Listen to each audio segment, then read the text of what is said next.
I'm Dua Chili. I graduated from Patrick Henry High School in 2004, graduated from the University of Minnesota in 2009 with a degree in marketing and strategic communication. So I've been working for quite a while now. I am currently the marketing manager at the Epilepsy Foundation of Minnesota. And so then I work on like our websites, any communication that's going out, and just kind of supporting all of our departments in what they need to kind of promote our program and services. I think that was it, right? That's perfect to get started. Thank you. Yeah. Hey guys, I'm Kelly Rodriguez. I graduated from Edison High School in 2006 and then graduated from the University of St. Thomas in 2010 with degrees in marketing and business communications. For me, I am currently a buyer at Target headquarters, downtown Minneapolis. So what that means is I buy cookies and crackers for all of our Target stores, and I get to decide what cookies and crackers we sell in all of our Target stores. And I run a $550 million business. And I've been at Target for the past 9.5 years. Thank you.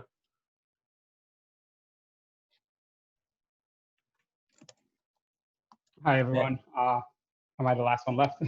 Yep. All right. Hi, everyone. My name is Abdul Abdurrahman. I studied economics at CLA and accounting and international business at the Carlson School of Management. I graduated in 2012. After graduation, I moved to New York and London to work in financial services with Ernst & Young, primarily carried out valuation and other professional services for funds. Over the last 3 years, I've actually been in school studying economic development policy at the Harvard Kennedy School and pursuing an MBA at Stanford. I just basically graduated over the last few weeks and still finishing off my MBA program, but recently joined a fund that's based out of New York and also co-founded a fund that's investing in East Africa. Excellent. Thank you for all of our speakers introducing each of you. We have one other speaker who's not able to join us today. Pani is another Wallin alum and an HR professional. And so if you would like to get in touch with her, I'll share her LinkedIn information. And she's happy to connect with students as well as participating in our Wallin Wisdom project as well. With that said, I would love to start the conversation by what got you interested in the major that you pursued and then what you're working on now. Was it something you knew all along in college that you were going to be going down this path, or did you kind of find yourself on the way?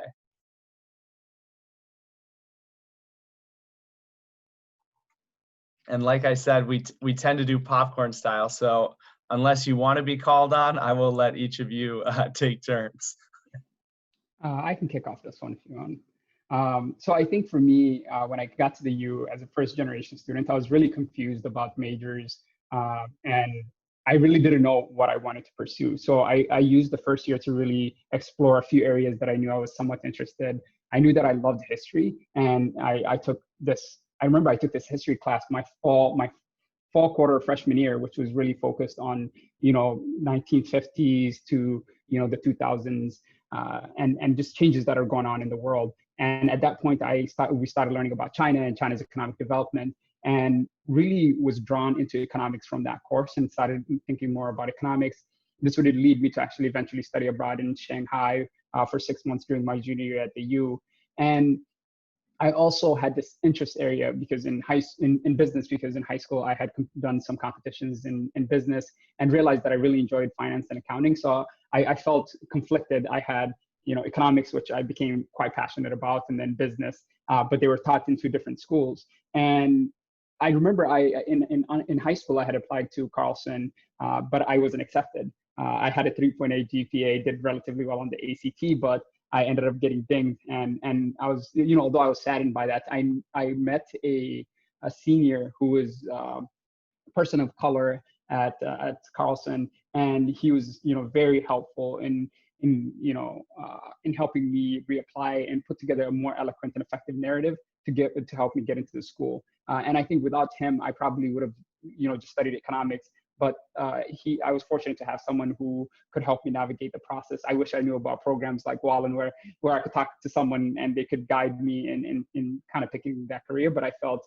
initially I was kind of navigating that on my own until I met him.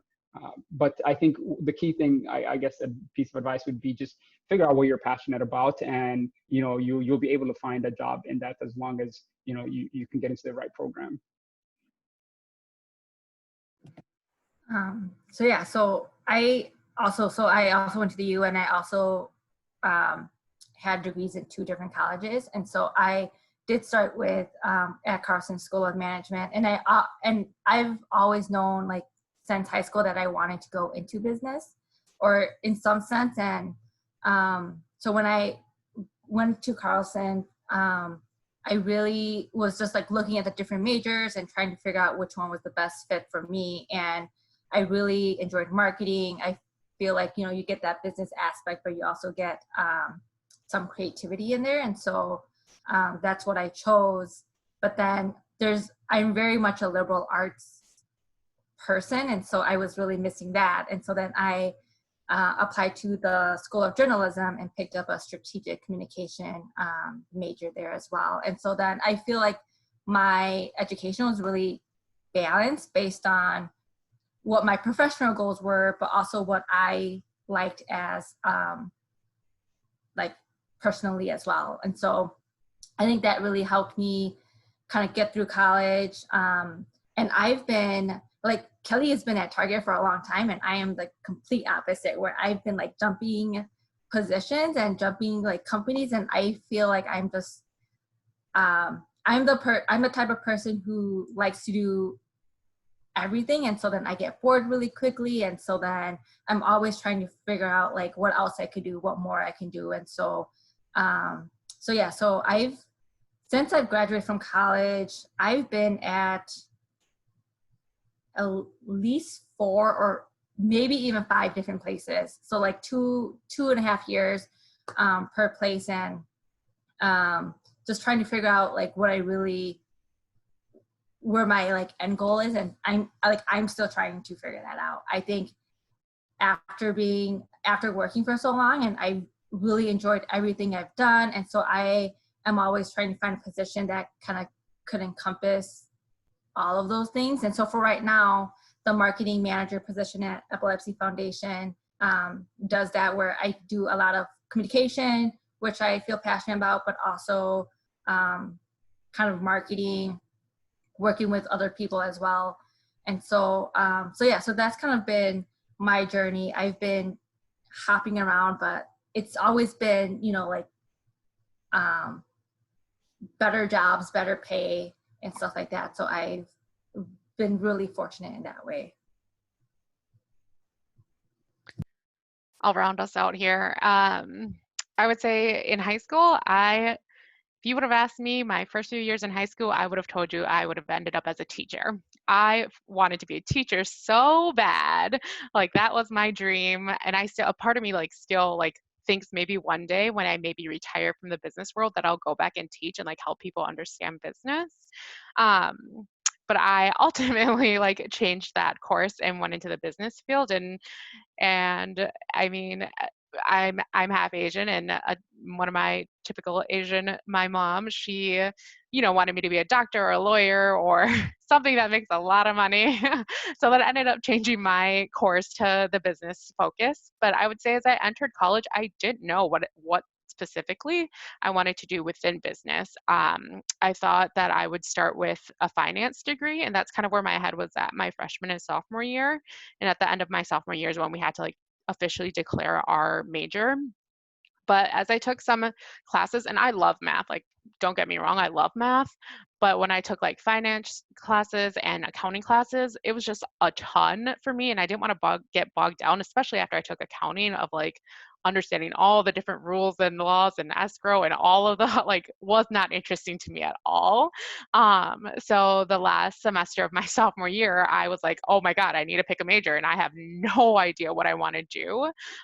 So I just ended up picking marketing because it seemed I'm not going to say easy, but kind of a little bit easy when I think about total business. So I ended up picking it, and as I started to take more courses for that degree, I actually really loved it. Learning more about like sales, learning more about how people purchase things, what makes people buy them. If you see an ad, is it impactful for you and you want to actually go out and buy that product?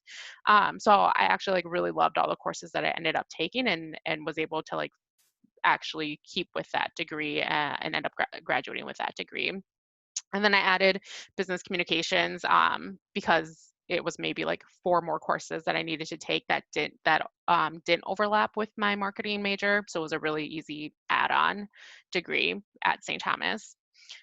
And then from an actual like career standpoint, um, when I started at Target, I definitely was not using a marketing degree. It was not, I was doing like data entry at Target, no marketing whatsoever. I didn't pursue like marketing specific jobs. I basically was just trying to find a job when I graduated college. I was like, anywhere that will take me, I'll do whatever you want me to do. I just need a job and I need to make money.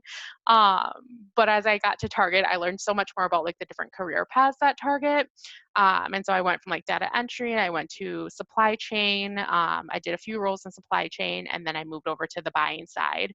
And I really like the buying side because now I actually get to do more with marketing in terms of trying to get people to buy products at Target, and what do I need to do? What are the promotions I need to run in store to get people to buy things? So it actually like came pretty full circle that now I'm using some of that stuff that I learned in college, but it definitely wasn't a straight and narrow path for me. I love all the different stories we have from our speakers, and just the variety, because I feel like so often when we talk about business, it's this very homogenous thing. It means so many different things, and so it's so great whether we have representation from employees that have jumped different organizations, having longevity and navigating a career within one organization. Just so great to see. So the next thing we would love to hear about is, what were those experiences that you had in college that you felt most prepared you for what was next? I can kick us off here. So for me, and I would say very similarly, like within high school as well, like I just love to get involved on campus. And I think getting involved in organizations just really helps set you up for success. You learn how to work with different people. You learn a little bit more from a communication standpoint.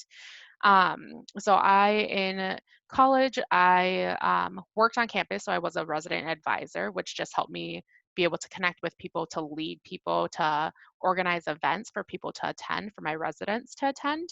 I was also a part of my multicultural organization, and ended up being like president my senior year. So again, like just helping you understand how to coordinate events, how to work with people, and network.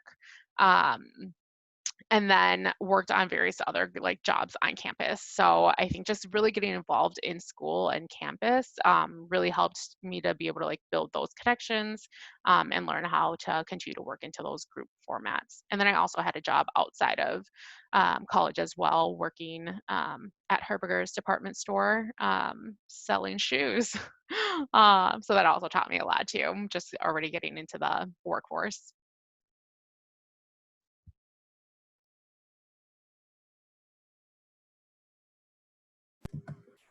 So I think in college, something that really helped me prepare for like the real world.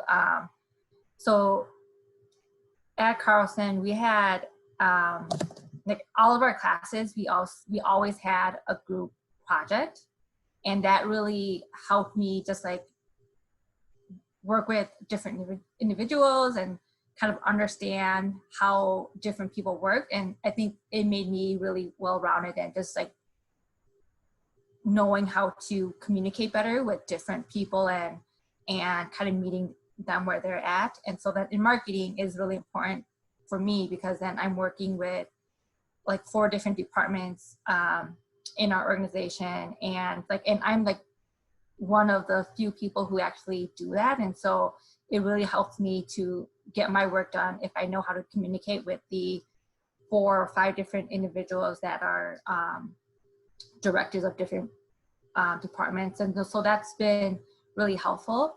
The other thing is presentations. So we always did presentations in school, and like when you're doing it and when you're preparing for it, like it sucks. But then once you're like in the real world, like you do presentations like more than you think, like speaking like in meetings, presenting to our board and things like that.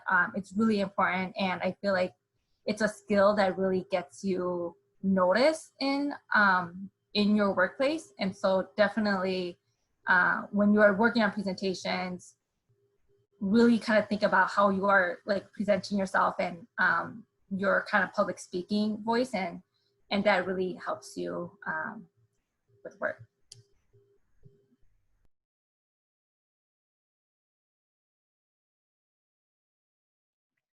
Yeah, on my end, I would definitely echo a lot of things that have been said.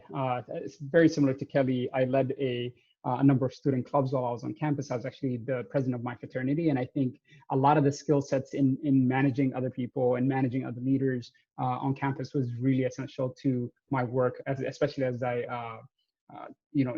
continue to go up the seniority in my organization. That I think those early skill sets in just managing people, trying to bring together a group towards a collective vision and working towards that was really essential. And I think that was a muscle that I started developing while I was at the U. Also, when I was on campus through the student clubs, we put together a number of large events. And one of the first year that I was very involved with the fraternity, what I did was actually start securing funding, applying to a bunch of different grants.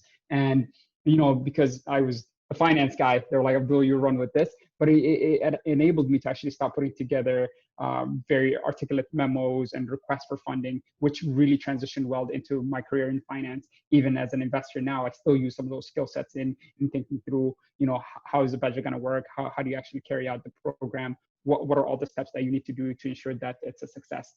So I think a lot of those early on experiences that you can have on campus are essential. Also, I did a number of volunteering opportunities. Junior achievement was one. Would go into classrooms and actually lead classes on finance or economics, and it was a way for me just to get more comfortable standing and presenting in front of a new audience. And finally, worked on campus. I had two jobs while I was at the U. One of them was working at the computer lab in Carlson. And it was, one of those jobs that I was very fortunate to get because I spent most of my time actually doing my homework and my assignments, and you're just keeping an eye on the lab. So if you can find a job like that, you get paid and you get to actually do your group projects and assignments. And then I had one that was much more engaged in the community that I was passionate about and wanted to give back to the Cedar Riverside community. So I was doing mentoring and tutoring there. So I think I was able to find a balance of, a job that enabled me to be on campus and one that enabled me to continue to give back to a community that I deeply cared about. Yeah, I thank you and appreciate each of you, both as you're talking about like skill building and building your own story and doing presentations. This is another perfect example for all of our students. I mean, joining opportunities like this where you're meeting professionals is both a tremendous way to get involved. And we just have such incredible speakers here with us that I appreciate it. So the next thing we'd love to hear about then are what are the experiences, skills, things that college did not prepare you for when you entered the work world?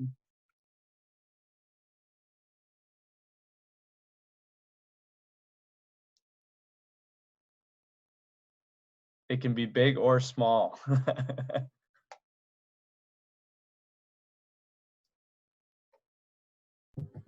So I think one of the hardest things that college didn't prepare me for was, so I feel like in college you get the freedom of being flexible with your schedule, right? Like you don't like morning classes, so you take your night classes.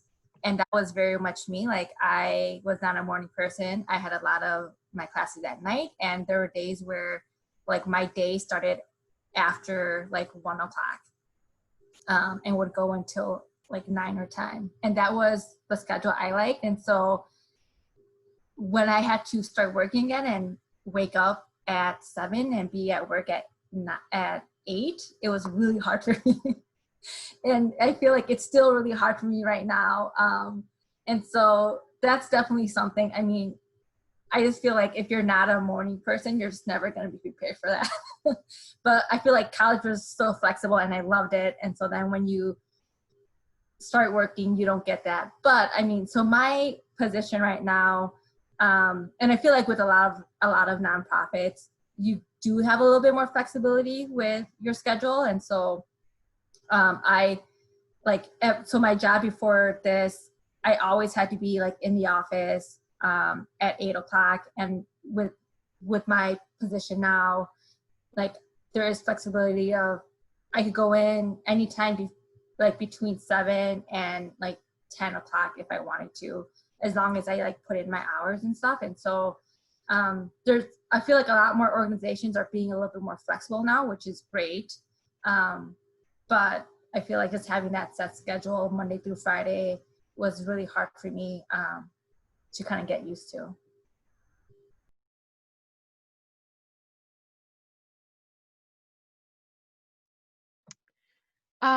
I don't know specifically if this answers truly your question, but I think what was maybe like a little bit surprising to me was how much you go to school for this degree and you think you're like learning all these things that are going to be so applicable in the job, but I learned probably 90% of my job when I was on the job. Like college prepares you to like know how to have the conversations, to like give you the skill sets and like the characteristics and the skills to build upon to like make you successful. But in terms of like learning how to do a job, that all came when I was at work. And so college prepared me to have like the skills necessary in learning how to communicate and articulate, but it didn't prepare me for the exact job that I had, and that's okay because I learned that on the job. But I think it was probably a little bit surprising to me when I made that transition from college to the workplace.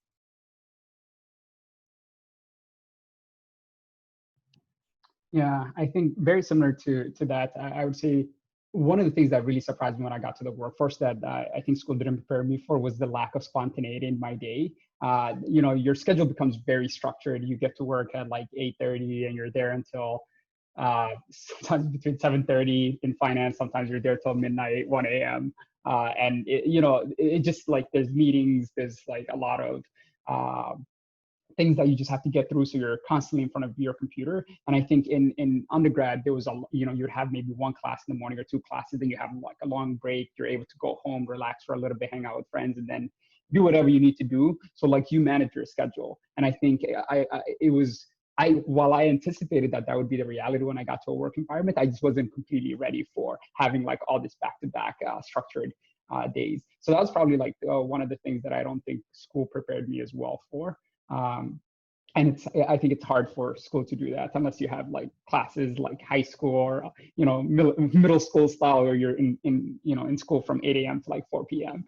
The other one, and I think this is a little bit more personal for me, was just being more authentic in professional settings. I think, and there were many times I felt like I had to leave part of me at the door when I got to the professional environment. And especially this was, magnified when I was the only person, who looked like me in the room. And you're meeting with, clients who are like, multimillionaires, and like you think of them like extremely powerful. You just feel like you have to conform to whatever the environment is. And I think that to me felt, it was a little bit harder. And I think I could be more of myself in undergrad in a school environment more so than I could in a professional setting. So I don't know. I guess I think some of the things that school could have done to like help me prepare, I wish I would have thrown myself into more professional events where I was working with people who were very different from me. Even the clubs that I was a part of were mostly, other people of color, other minorities. And my fraternity was like very diverse as well. So I feel like that was very different from the reality of working in finance in New York. Yeah, I appreciate sharing about, it sounds like each of our speakers really got to both learn about themselves in terms of what they like and where their strengths are, of, you know, flexibility of what hours we're operating in. That's so true. And as Abdul was saying, I'm hoping with this COVID, where we're all working remotely, that it does change that power dynamic a little bit. I know when we have cats, dogs, and kids running around on Zoom calls, hopefully we are able to bring our whole selves to work. I feel like it makes us just more human and connected with each other. So we'll plan on opening up after this next question if students have questions, but would love to hear a little more about what does a day in the life look like for each of you? What does the typical work week look like?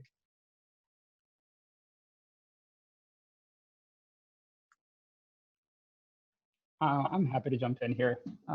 I think so in professional services, whether you're in consulting um, or more, or even like audit, or, you know, the day-to-day actually changes quite a bit.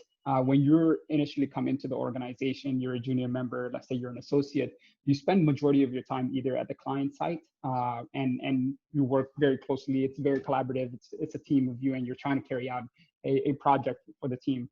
There might be some travel. So for me, you know, I had a few projects where I had to go to LA, Boston, but most of my projects were based in New York. And there you're sitting with, you know, another associate probably. You have a senior associate and a manager usually in the team, and then like the partner and other people and the directors are usually back at the office, or they're like going between clients. And then I think as you move up, when you become like, let's say, a manager, you have multiple clients. You don't just have one project. So your day is a little bit different. For me, when I became a manager, I had 3 different clients. So in the morning, I would probably go to like one client. I would spend probably like the first 2-3 hours looking over, you know, whatever my team had prepared. Then in during the midday, I would be probably grab lunch with one of my teams and you know, spend some time with them. And then in the afternoon, early evening, I would be with my 3rd client. Sometimes I would be in one client, but I would be holding multiple meetings, you know, throughout the day with my different teams. So your day is actually, early on, you're doing a lot of the work, and then like your superiors are reviewing. And when you are, as you progress within the organization, you're doing less of the preparation. You're doing more kind of around the strategy and managing the relationship with the client. And also you're managing both the relationship and the work that your team has to do, but also you're managing up, you know, the expectations of your partners, your directors, and just trying to make sure everyone is engaged. And I think actually that layer is probably the hardest, because you just have so much responsibility and so much that you have to be on top of.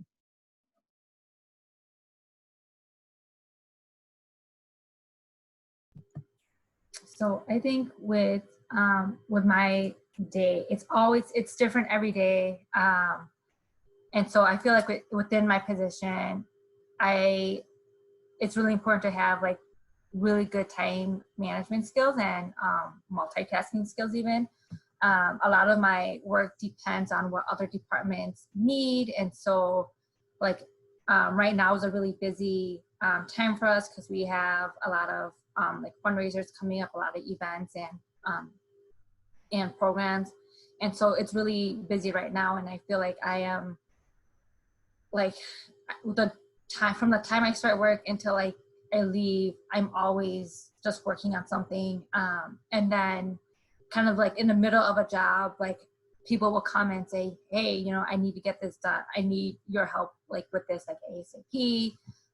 And so like knowing when to say no or knowing then like when deadlines are. And so if you could pause like certain projects and start working on something new, I feel like I've been doing that a lot. And then we're all working remotely now. And so I feel like since we've been working remotely, we've been having meetings like more than usual. And so I feel like my time for actually work time has been cut down, because I'm always talking with with other people right now too. And so it's just a lot of time management, and but it changes every day. Like nothing is ever the same.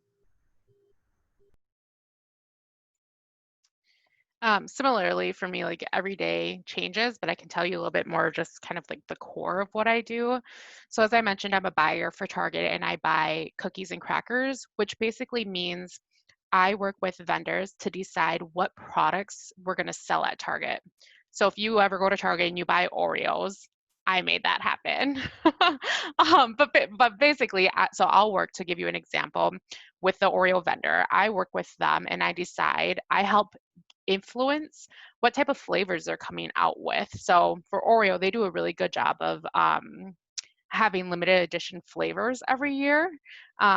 So for example, we had limited edition troll Oreos, which were like, had like a troll on it for the new Troll movie. It was very pretty. It had like pop rocks in one of them and glitter in another one. But I work with them every year to decide what type of limited editions they should do, and I help give feedback and influence what they should do based on what I know about the target guest and what do I think is going to sell best at Target. So that's like the core of what my job is in terms of like working with vendors, and I help influence what type of products they're going to make, and then I decide which products specifically that they're offering that we should sell inside of Target stores. So I'm the strategic leader of my entire business, but I also oversee probably about 4 to 5 other people who are all helping to drive my business, but serve as different functions. So I decide what products we sell. I have a person who does all of the supply chain logistics for my same business, and they decide how much inventory and how much we should actually buy from the vendor to make sure it goes from the vendor to Target in a very easy, profitable solution. And then I have another person on my team who looks at all the finances of my business and says, okay, Kelly, why are you bringing in this flavor of Oreo? It's only going to sell $3. You should have brought in the other one that's going to sell $20. So they help keep me honest from like, is this product that I selected actually going to sell at Target? And is it going to be profitable too? Like, because at the end of the day, we need to make sure we're making money for the company. So I have a person who works on that with me, but I basically lead the entire business, and I work with all my support partners to make sure we're all driving towards that common goal. And that common goal then is making sure that we're growing sales and making sure that we're growing profit. And then I lead the negotiations with all the vendors to ensure that every year we continue to increase our profit. So I negotiate to get more money from them, and they negotiate to get more things from us too. But that's the crux of like what I do. I love it. I always think of the only constant is change. That quote that always feels so relevant. It sounds like we've heard a lot about the importance of communication in each of your roles. So that's another thing that I think is definitely relevant to keep in mind. So several questions came in to Abdul's question on authenticity. What has been your experience navigating the workplace as professionals of color, and where have you found support?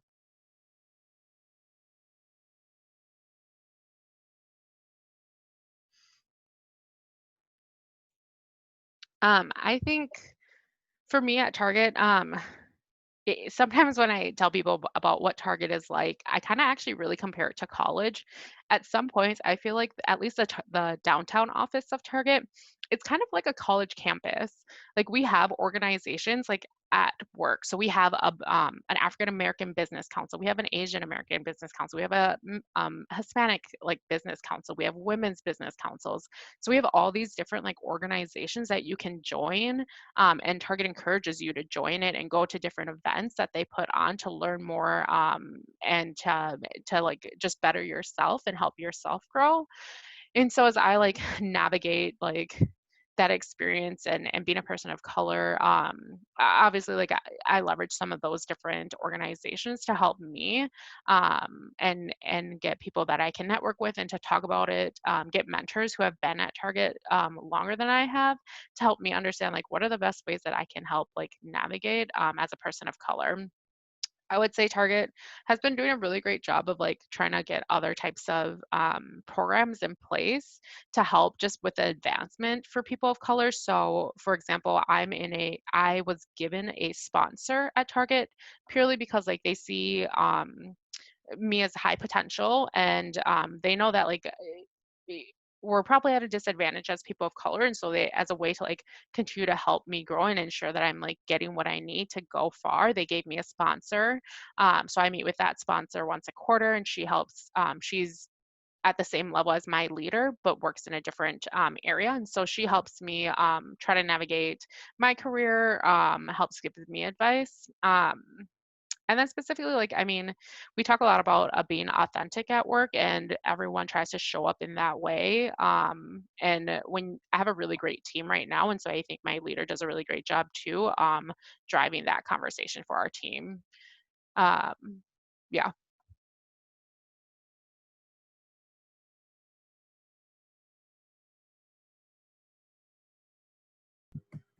So I worked with a few nonprofits, and I feel like it's been easier for me to be a person of color in a nonprofit. I feel like they're just a little bit more aware of, and so for a lot of the nonprofits that I worked with, that they worked with students of color or people of color, and so then I feel like it was just easier to be authentic in that space.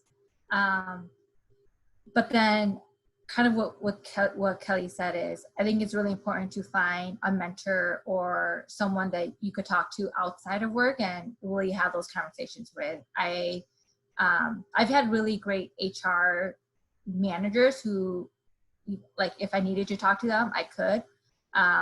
But I feel like I've been most beneficial with the people who don't actually work in the organization I work with, and am able to like really like openly express like, you know, like what I am thinking and how I feel about a person of color in the organization I work with, and getting feedback from them, and then trying to implement kind of what they're suggesting with kind of what I need, and have those conversations with people at work. And so I have a few, so when I was in high school, I was in college possible, and so like my coach I still talk to a lot about like work stuff. And then I also, when I started working, I joined a young professionals organization, and so I did a lot of networking through there, and just met with a lot of other individuals who were people of color and like were around my age, and we were kind of going through the same things, and so that was really helpful as well. Yeah, for me, I definitely want to double click on the mentorship and sponsorship that both the other speakers talked about. I was able to, when I came into the organization, there was already like resources and support for people of color who were joining the group. You got put into assigned to like the affinity group, and the affinity group reached out. They had a bunch of events with partners all the way down to people who are a year above you who had been in the organization for a year. So you ended up getting people you could reach out to for different types of questions. I remember even during the internship, the organization did a great job of connecting me with with two partners to serve as my mentors. So one of them was an African American gentleman, and then the other one was an American lady, white lady, and they were both incredible. Incredible. They gave me a lot of advice. They knew the challenges. They understood I was a first generation college student and probably didn't have people within my family or oftentimes in my community to go to and understand how to navigate that. So they were very real with me and just kind of told me some things that I could do to succeed in that new environment. When I came back and joined the organization, I came to like handwritten notes of them congratulating me for joining the organization and just taking additional steps to make me feel comfortable. Also, I think in my second and third years with the firm, one of the senior managers that I had worked with, and I developed a really great relationship. I really enjoyed working with him, and he just looked out for me. So he would take me off project, and this is the beauty of like professional services or consulting. You work on a project for 3 to 4 months. If you don't like it, you can ask to be put on a different project. You don't have to come back to it next year or work with that same team if you're not enjoying that experience. So he took me off some projects that I wasn't really enjoying, didn't want to go back to, put me on more of his project, and he ended up becoming a friend and actually wrote one of my recommendation letters for business school now. And when it comes to like just being a person of color in a professional environment, I think things are improving. I think people are much more aware of like some of the challenges and some of the microaggressions that sometimes happen that 5 years ago people were not as aware of. So I remember in 2014, when everything was going on. I think it's 2014, 2015. I want to say it's 2014 when Eric Gardner died in New York, or was murdered in New York. I remember going into the office and feeling really down that I had to be there when, you know, a lot of my peers and a lot of my friends were out there protesting. And there was just not as much, you know, awareness to the thing, you know, something that had really impacted my psyche and was obviously taking up, you know, my mental space and taking my attention from work.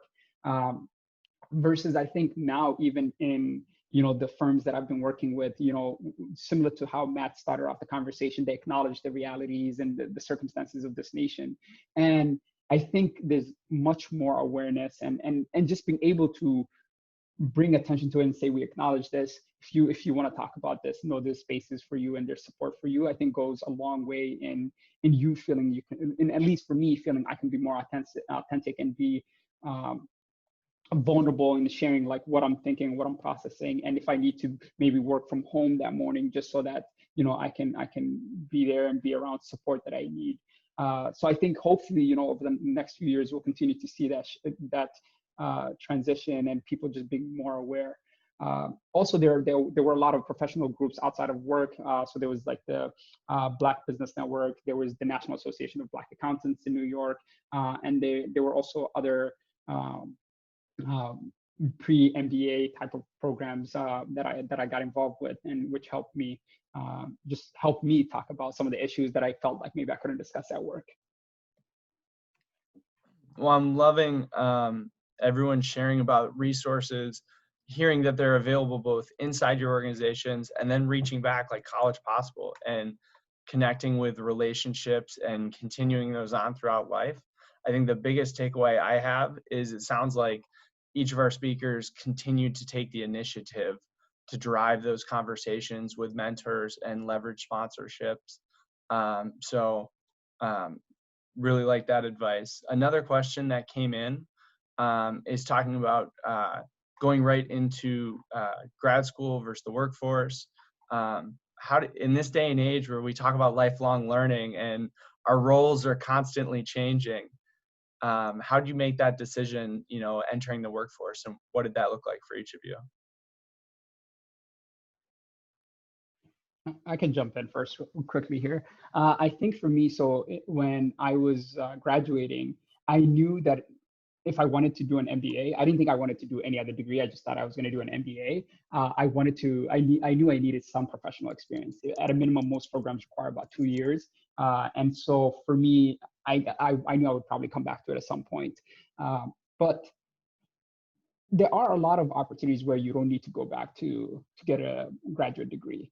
You know, I've been in school for 3 years now, and you know, there's a lot of things that happen in those 3 years. You know, I grew as a person, which was great. I learned a lot. You know, I think I'm more credible to individuals in terms of like what I can do. But at the same time, you know, that's 3 years that I wasn't earning any money, right? 3 years that I was there's opportunity cost to that. You know, 3 years where you're kind of you're putting, in some ways it felt like I was putting my life on hold in terms of like starting a family, all of these things that I wanted to do to be able to go through this journey. So that there are trade-offs that you know, you really have to weigh. And I think it's a very personal decision with you, if you have a significant other, you know, your family circumstances. Personally for me, like I also supported my family, you know, and so like even taking time off to go back to school meant that, you know, I couldn't be there for them as much as I would have wanted. And at times it even felt like a selfish endeavor, you know, for me to continue to better myself when, you know, there's people that count on me. So there's definitely, it's very personal. And while I would encourage it, I think you can go very far with an undergraduate degree and you know, continue to perfect your skill sets and hone those and progress in life. I would say similarly, first and foremost, like, right, like I think a lot of us here are for our first generation college graduates or students.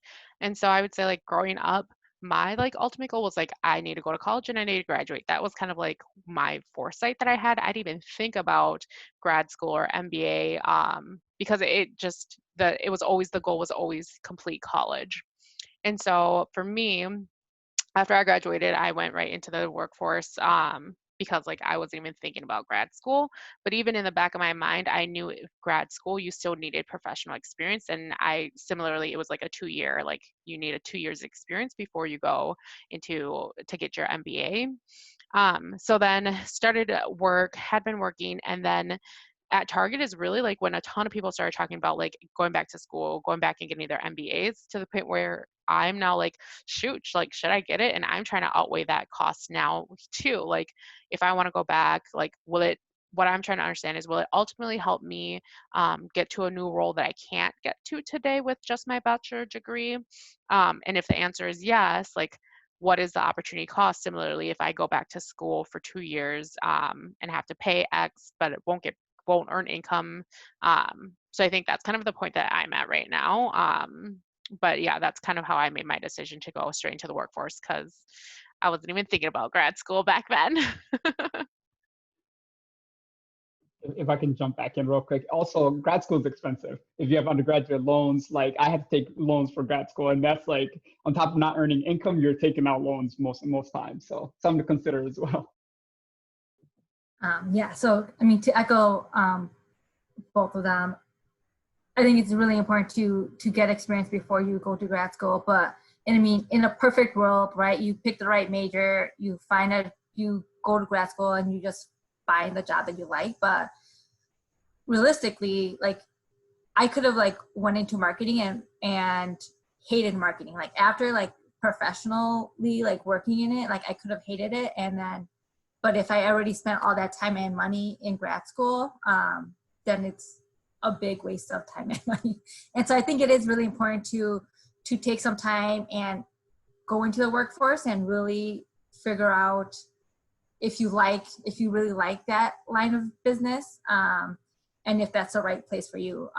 And I've been also been thinking about grad school a lot as well. And I think I've been looking at what are my career goals, and for right now, I don't think I need grad school, and so I haven't gotten there. And so so I think it is, when you're in college and you really enjoy it, it's really easy to just think, like, go to grad school, that's a perfect transition. But it is really important to get some experience and really figure out what you're passionate about and what you really like, and how you like where you want to see yourself in the future before you jump into grad school. I absolutely echo. I love the usage of opportunity cost.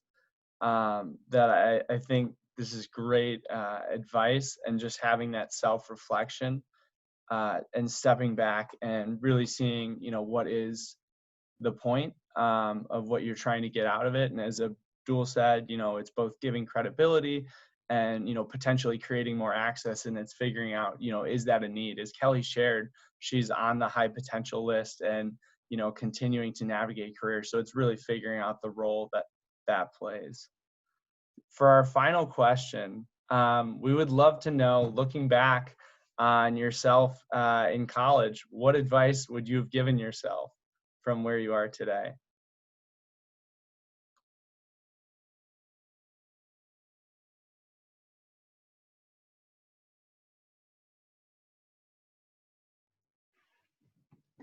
I'm happy to jump in.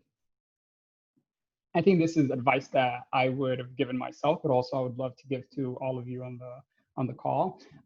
Just be more confident in yourself. Like, you are incredible, you're talented. There's a lot of organizations that could benefit from your skill sets, your insights, and just your life experience that you bring with you to the workforce and to your job every day. So just know that you are incredible. You go out there, you're impressive, you graduating from a great institution, and just know that, and just be confident in what you can bring to the workforce. I wish someone would have told me that, and I wish I really believed that when I was leaving, because it took too long for me to really believe that. I think two things for me. One is the power of networking and the power of like leveraging your networks. Like, I probably didn't like learn that as much until I went into the workforce. But like, everyone here like has you guys have like a great network. Like you have advisors, you have Wallin advisors, like you have us who are here who like want to teach you about career and want you to learn. Like you have so many connections, like really trying to leverage those right now in undergrad, because that will help you and help you in your future, help you as you transition to a career. But like just taking advantage of those connections now, before waiting until you actually go into the workforce. And then the second thing that I was going to say is, um, how do you think long term versus short term? So one of the things for me is, as I in between my junior and senior year, I was interviewing for internships. I was offered an internship from Fox 9 within their marketing department, but the internship was not paid, and so I ended up turning it down because, but you know, I needed to make some money. um, so I ended up staying at like my retail job selling shoes. But in hindsight, like I really wish I would have like taken that and just really thought more long term of that would have been really great experience. It would have looked really great on my resume as I was applying um, for for jobs out when I was in my senior year. So I think just like really think about long term and like what are you doing now to set you up for success long term. Yeah, I think internships are, you know, so important. And I wish I did more. I think like, so when I was in college, I did an internship that turned into a part-time job during college, and that was great. But I wish I would have like tried different companies and tried different environments just to get a better idea of what I wanted to do after college. And so your junior and your senior year, I definitely encourage you to look for like different opportunities. And I had a friend who did like a different internship every semester, and he really just, when he graduated, he knew exactly what he wanted to do, and he's still there now. And so I versus me, where I started an internship in my junior year and I stayed there until I graduated. And so I wish I took more risk when it came to like trying out different internships. And then I think kind of going back to like advocating for yourself, and I feel like it is really important to like know who you are and like know what's important to you. I think I've been in different organizations where I've been the only like person of color. And so then there's like these awkward moments of, you know, like when they want to talk about diversity, or they want to send someone to like the diversity job fair, like it was always me, but it was like, was I the right person to go? Or was it just because I was a person of color, right? And so like and it took me a long time to like feel comfortable enough to say, no, I don't think that's the right like position for me, or that's the right thing for me to do just because I'm the only person of color here. And so like, I feel like it takes a lot of strength to say that to the people you work with. And so I think it's definitely something you want to think about like in college when you go into that workforce of, you know, how do you advocate for yourself and what's best for you. But also then not to be like this probably isn't the best word to use, but like not to be used as like you're a person of color in that organization. Like you don't want to be that person. And Matt, if I could just jump back in real quick, I think one of the things we talked about is definitely internships. And these are specific organizations that have actually leveraged to secure internships. Inroads helped me get my first internship after my first year in undergrad. MLT helped me get into grad school and really think about my narrative and how to apply to business schools. They also have internships into different organizations, and they specifically cater to people of color. SEO is another one particularly focused on finance. Please check out all of these. I wish I had access to these organizations and was aware of them back in, you know, in undergrad. And feel free to reach out to me as well if you want to chat about any of these. Well, I thank you to all of our speakers. You spoke about having confidence, leveraging your network, and really living your values. I think, you know, all of our scholars. You're doing tremendous work. We're certainly proud of you and appreciative of everyone joining us today. If you'd like to tune in next time, June 19th, we'll be hearing from IT and tech professionals. And if you would like to connect further with any of our speakers today or other professionals in this business space, feel free to follow up with myself, your Wallin advisors, or our Wallin Wisdom Project. Thank you all and have a great weekend. Bye. Thank you. Bye. Thank you. Bye.